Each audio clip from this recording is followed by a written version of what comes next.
somehow or another, that train had to stop and recognize that it didn't have the necessary resources on it that it would to sustain itself in a manner in which they was used to partying.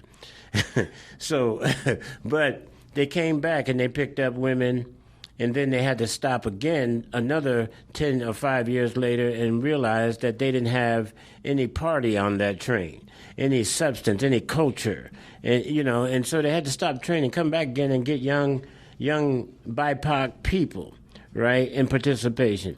But there's always an ebb and flow with those who have always started out and got to the head of the pack always first, right? So now, as we was talking about this just a minute ago, so who controls the money now, right, and the flow and the way things go? And so, and when I hear these kinds of things that Fawn are bringing down, it's not that technology is not useful. I think that when we start talking about some of these iterations of the culture of technology, then we start looking at something totally different, right? We start looking at how do we engage a society that has left us behind? How do we catch up? I mean, look how long it took us to get this whole cable of being able to get online, of being able to get on the computer, have access to it in our community, all these things.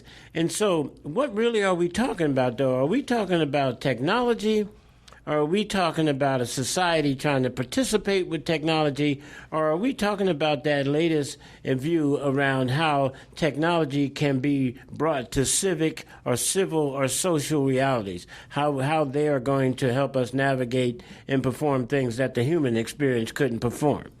So I think it's a rather interesting conversation. But I don't know exactly where y'all want to go with that, but I think that we have the innovation around us to begin to build upon that experience. I agree with what you're saying. I think, to me, especially being in it so long, I think that was the other part. That's being in it, right? But to what you're saying, and he was saying this earlier too about this, because if you started with mainframes, there was a lot of people that actually started and in technology, but nobody was calling it in that context. But they started, they learned a lot of things, and then that never got passed on. And there was people in our community, and that's important because you look at the movie Hidden Figures, and you look at the colored computers. That was just an analog version of what a digital computer. They were still doing the work. The answers were the same. The answers they got were the same as they got off that IBM mainframe. It's just that they were doing it with their head, and we didn't. And most people didn't even know that they even existed. And to that point, at that point, who are you leaving behind? You're not there. They've been waiting, and that's what I used to tell young black people when I would meet them. I go, I told them how long I've been working in Silicon Valley, and they go, I've been waiting for you to come. And then they look at me, and I go, and then to that point, I'd say that, and then I'd sit down and have a conversation with them, and they'd have a degree or whatever, and there was nothing behind them. They did not comprehend anything. They were so glad to be there, and it's like they need you here. There's no glad to be here. You need to know your worth before you come in the door. To that point, so Micah gets a PhD in nanotechnology, and I had met Drexler, and the person who is really the father of that. I met him in '83 at an L5 conference, and I told him, I said, a lot of this was theoretical at the time. We were doing the math at a Los Altos church, trying to figure out if that math was, if there was even possible to do what he was suggesting in his books. And then Micah goes, I don't even want to do that. I don't want to do that. And I go, what do you mean you don't want to do that? And he goes, I want to do AR, VR video game and then build it for scholarships. So I wanted to choke him. I didn't. Because I thought, you got a degree in something that was, it was theoretical. It wasn't even a way to get a degree in that. I said, and you have this, and now you're saying you don't want to do it. And he says, but I said, what you do want to do is needed, but it's going to be really complicated to do. And I said, the back end part of it is what's going to be the real catch part. So I've been working with him since 2017 on building this company based on and he wanted to do it because he got in so much debt. How do we allow young black people to go to school and then have to have all that debt? Is there another way for them to be able to do that? And so that's kind of how we got started. I've been on Shark Tank with him on the Shark Tank auditions when they came here to try to get him on there. We've talked to Niantic, the people that made Pokemon Go. We've talked to them twice and been in the running for their, quote unquote diversity scholarship thing that they had for like BIPOC companies. So I agree with what you're saying. I think the problem area is even the people that have been in it before haven't had access to the new people that are coming in, and so we can really talk to them and explain to them. Nobody in Silicon Valley is your friend. I've worked at Apple. I've worked around Steve Jobs when he was at Next, and then at Apple, and so I've been in with a lot of those people. Those people are okay, but most of them people have no black friends. They don't know any black people. They don't even know how to deal with you. And so if you don't come in with a sense of who you are as a person, then you're not going to do very well. Yeah, and I think that, this is such a difficult not a difficult one, but it almost seems like it's so simplistic. And it seems like it's divided up into two types of conversations. One is the socialized aspect of our society in which we exist in that construct called capitalism, right? Right. And then on the other side of that, you have people who are trying to somehow or another navigate and be free within a construct that they were freed in. In other words, so there were people controlling the construct, and then there were people who were freed into the construct. Now, and then you got these people who have their hand on an advancement. It's really difficult, no matter what line we decide to have this conversation in. This conversation you can look in any direction in this society, and this conversation can be had, okay? Because we're constantly in a position to be playing catch-up because somebody like Massa or somebody controls the complexity or the framework or the construct itself. Right. So now, if we live in a society where the society never was designed for us to participate in, the question is, are we approaching this thing in the right discipline? In my mind. Right. Okay, so technology is there for everybody to have now. They let it out the bag. Right. And there was some of those like Steve Jobs and all them cats that got ahead on the curb on a lot of that stuff, so they controlled the dollar flow and maybe the product itself, right? So what are we talking about? Are we talking about participation in an environment, in a job field, or are we talking about a technology that we need to have participation with because our society has adopted that technology, headed in that direction, and we got to participate in that society in which we exist in, or we don't? Right. And so what's the byproduct? Or so if somebody said in here in the room, we got to figure out what the problem is and then back down from what the problem is to find the solution to it. Maybe that's an approach. But the question still remains is the conversation about technology so far afield to where we lose the aspect of the dialogue around the human aspect of our involvement in a society that's already rejecting us? And what makes technology not attractive to us as a people? Right? Well, why? Because they haven't heard that they've heard us already, and that we are resistant to participate in a society that doesn't want to acknowledge us and participate with us? Is that the foundation of some of these issues and problems when it comes to technology? Or does technology have to be addressed in a totally different demeanor? Does that demeanor have to look at it in such a way to where that demeanor goes, that's a necessary survival skill for me, okay? That's something that's going to help me eat better. Okay, so it's a tool that I can use to navigate my life. So I think that when we start framing how we go about approaching technology and our involvement with it, I think we got to associate it more in a more practical reality of the participation of it in our lives and to advance the quality of our lives. And I'm starting to see and recognize how so many people are starting to look at technology and trying to use technology to address the social woes that we have. Okay? And so, but still, I have this question as somebody that's been on this planet a little bit long and watched this stuff come. You remember when we had the big telephones?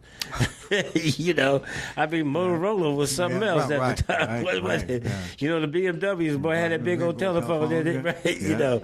But when I think about it, man, I'm trying to get my head around what really is the conversation to be had when it comes to the BIPOC community and technology. Is it a necessity for us to do so, to participate? Is it just the economic realities of our growth and gain in our society? Or is it something that we could do without? We never talk about the question that we're always looking at technology and going, should we be participating? I mean, here, technology, we should be. The question still remains is, should we or should we not be participating with technology? Mm-hmm. But that's a conversation maybe to be had another time, but here we are on a technology. But anyway.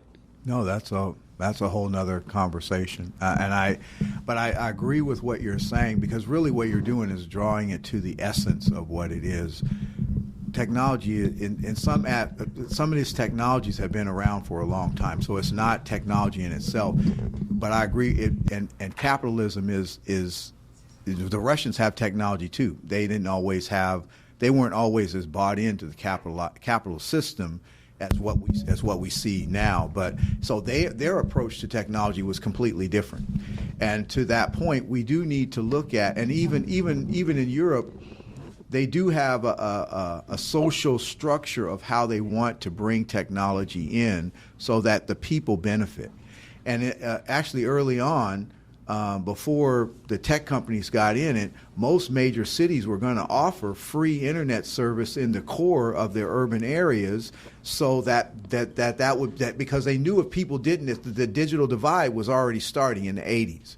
And so what they had planned to do was that in San Jose and San Francisco, they would automatically, so companies would come there because you would get free internet. It would be like a utility, because really everybody has a right to water and energy and electricity. Everybody has to have a right to the internet and information. If you don't, how are you going to survive in this day and age? Let me ask you this: what happens when the power goes off? And that's a whole and as a person that helped to start cybersecurity, that is more than a reality. And so they've already been attacking the grid multiple times, and ultimately small portions of the internet, if not large portions, are going to go down. And when the power goes out, you have a whole nother level of problem, because there's no guarantee that when it comes back up that everybody is going to be where they were before. And this goes to the COVID. Right. If you look at COVID in some ways did that, even though it didn't take out the internet or the other stuff, but it changed us in such a way that people started to see their shortcomings. Because now if you didn't have a kind of job that could be remote, so now you're in the middle of the pandemic. You got to go work. You're not able to sit at home and be remote from your job if you don't have a computer type job. Right. And to that point, even some of those people, look at the kids at school. You talking about a digital divide. There was kids that were staying in hotels trying to get access to the Wi-Fi so they could do their schoolwork, because they didn't have that. Some kids didn't even have that at home, and the schools weren't prepared to do that. And a Chromebook is not a real device that'll allow you to do all the things a student needs to do. Most of those devices were designed for, and this goes back to what you were saying, when they came up with a Chromebook was designed for Google to get people on the internet. It wasn't designed for it to run Microsoft Office. It wasn't designed for it to do, and it wasn't even designed for it to do Google's Google Docs. It was designed for something specific. Amazon, all of Amazon's devices are designed to sell products. Hey man, what's all this bullshit going down? And so we do, and to that point, all people need to sit back and ask themselves, how are they being a part of this system? Because the system is already deciding how you're going to be a part of it. You're going to have to ask yourself, is this how you want to be used? Yeah, and I think that's really where it boils down to. So is technology itself it's like the conversation about the gun. Should people have X, Y, Z types of guns? And the response comes back and it says, well, it's not the gun, it's the person with it, right? Technology in the hands of the human experience. Is it a good thing or a bad thing? Is it helping us or hurting us? Depends on who's controlling it. And then what's the value from the human standpoint of it? If we were to arrive to technology and we was to look at that button that we walked up to it and we looked at that button and we said, if we push this button, it'll change our lives.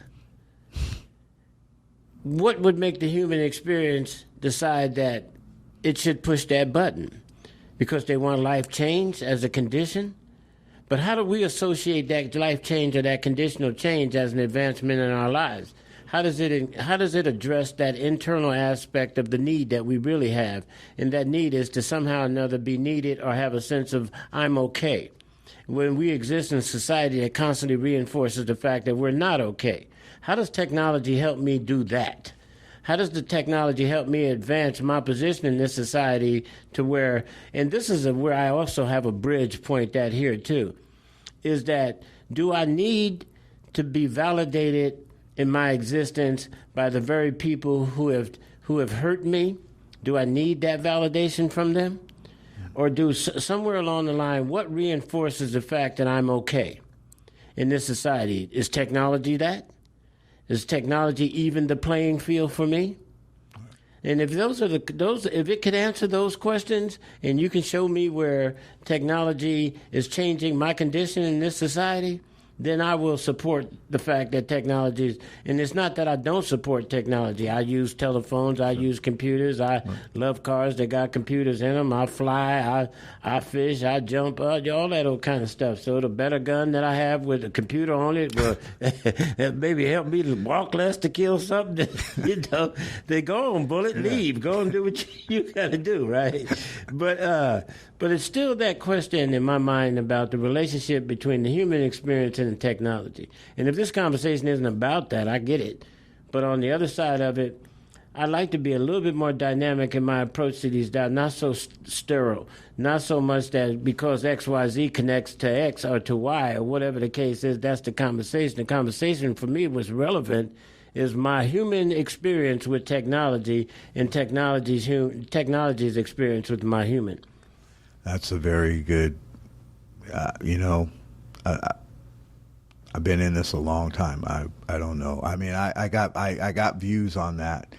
But what I'll say for everybody is we all at different age groups and genders, so people are going to have to ask themselves, how do they want to live with this stuff and how they're going to choose? Because the people that control it, having worked on the other side of the industry and looking at what DevOps is and what you can do with the technology, what Facebook is already doing, what Amazon is already doing in invading your space and your privacy and telling you that it's not going to be used in any other kind of way and constantly grabbing from your environment. Because right now, Alexa, inside, I think it was June 8th, that if you didn't cut it off, if you didn't go inside and do anything, it was automatically going to stay on and record.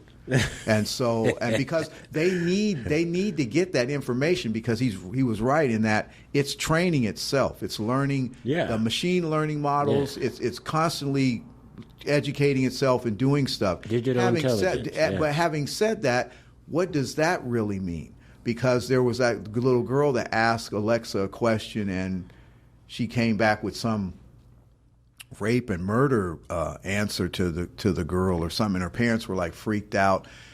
It's a machine. And when I learned the machine from back with the punch cards, it was garbage in, garbage out.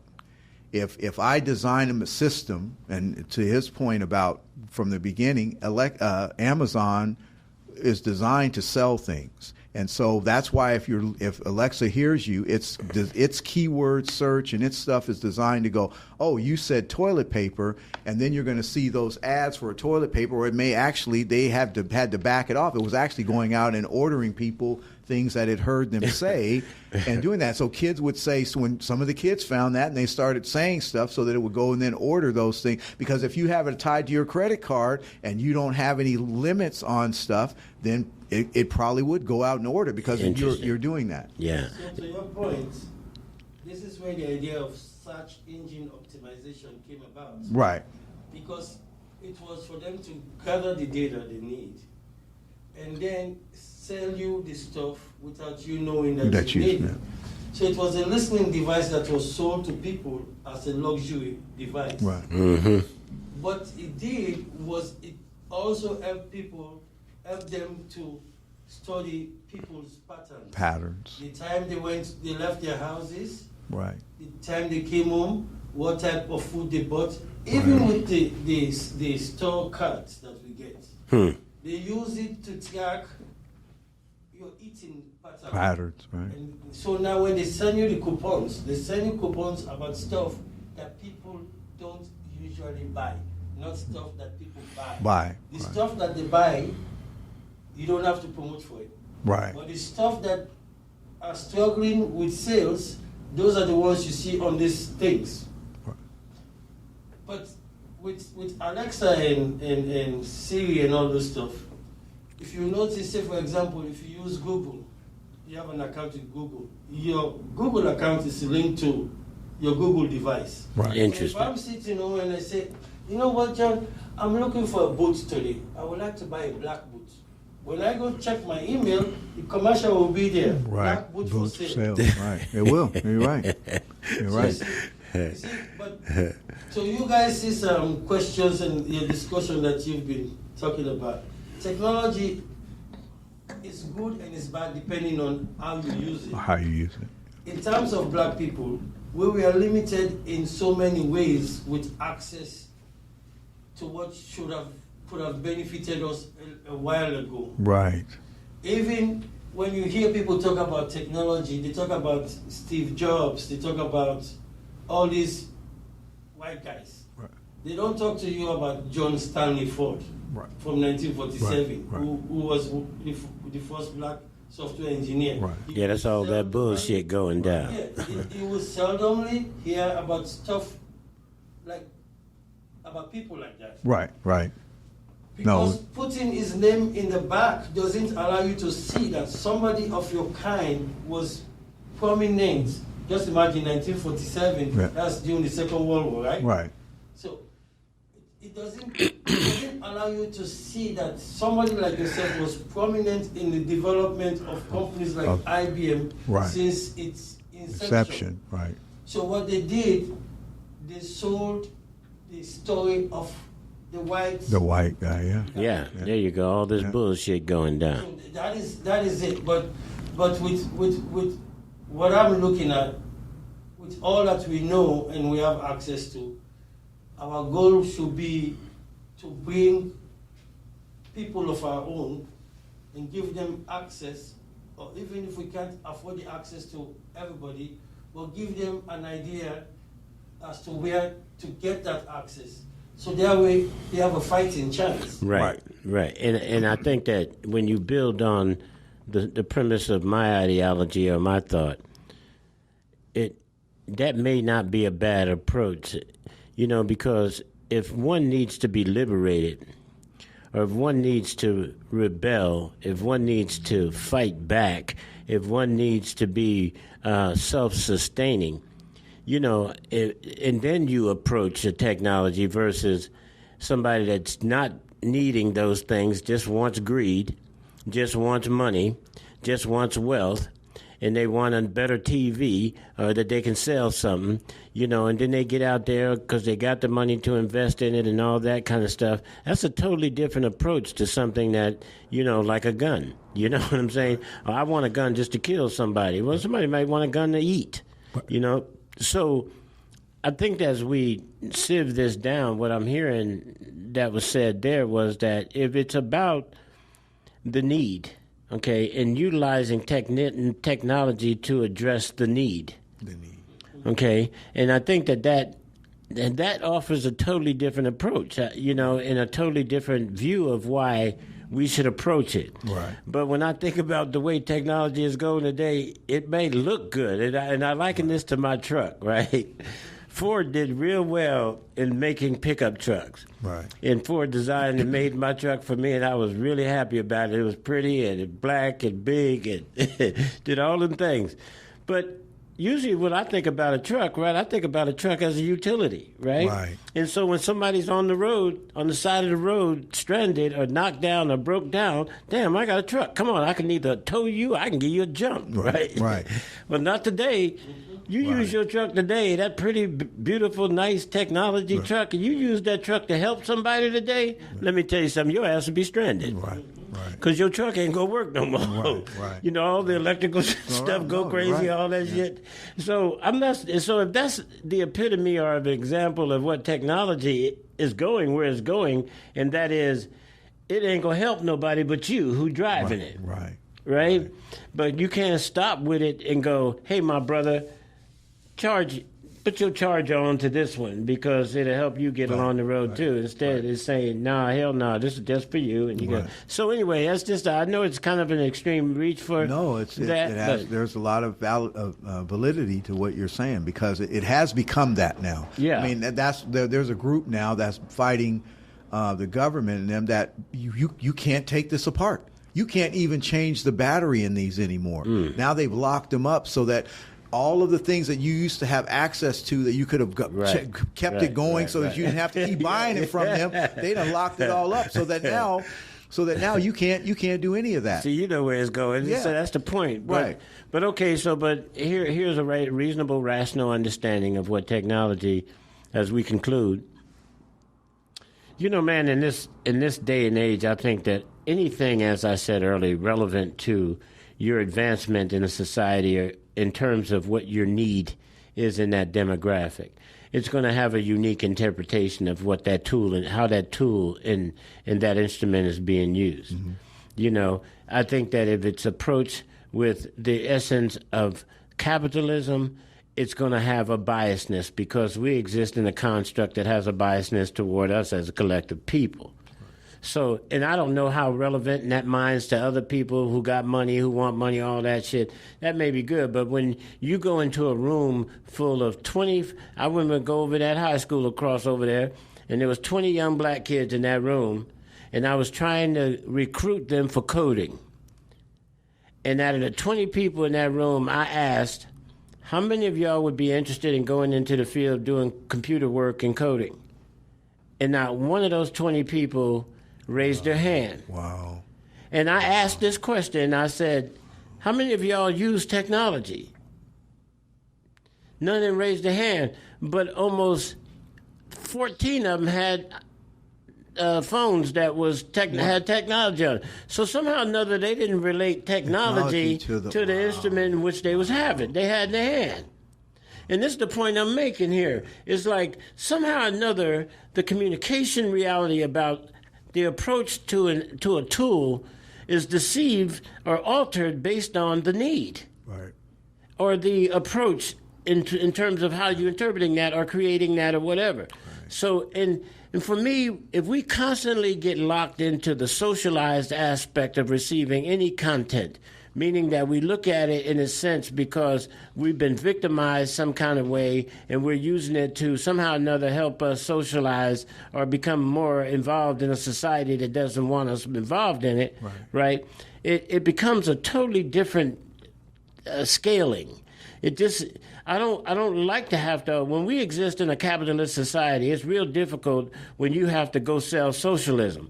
It is not conducive to a healthy outcome. Right. You know, so, but then what do we go with people who are down on their luck? What do we go do? Tell, who have been abused and traumatized and put down. And what do we go to them and tell them that you should consider money as a solution to your problem? So how do we begin this dialogue that says technology can be a solution to some of our problems in terms of the societal adjustments that we have to, in terms of what we have to address in our society? Or is that even relevant today? I would probably say it's not as relevant because we don't control it. and we don't even have when you look at it, we don't control any cable. This goes back to broadcast television and radio.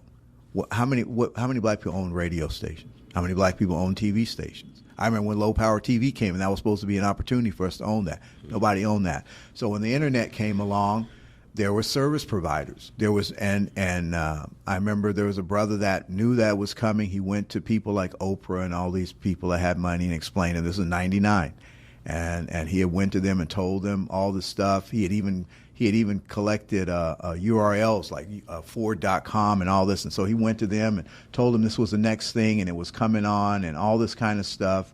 And they didn't understand what he was saying, and they didn't even listen to him. And they really kind of laughed at him, and they couldn't comprehend what he was saying. They didn't understand really, even though they were using stuff, but they could see it that way, and so they wouldn't give him any money. And at the end, he said, "Look, you can buy these URLs for $100,000. He said these people are going to have them because you can't once you get them.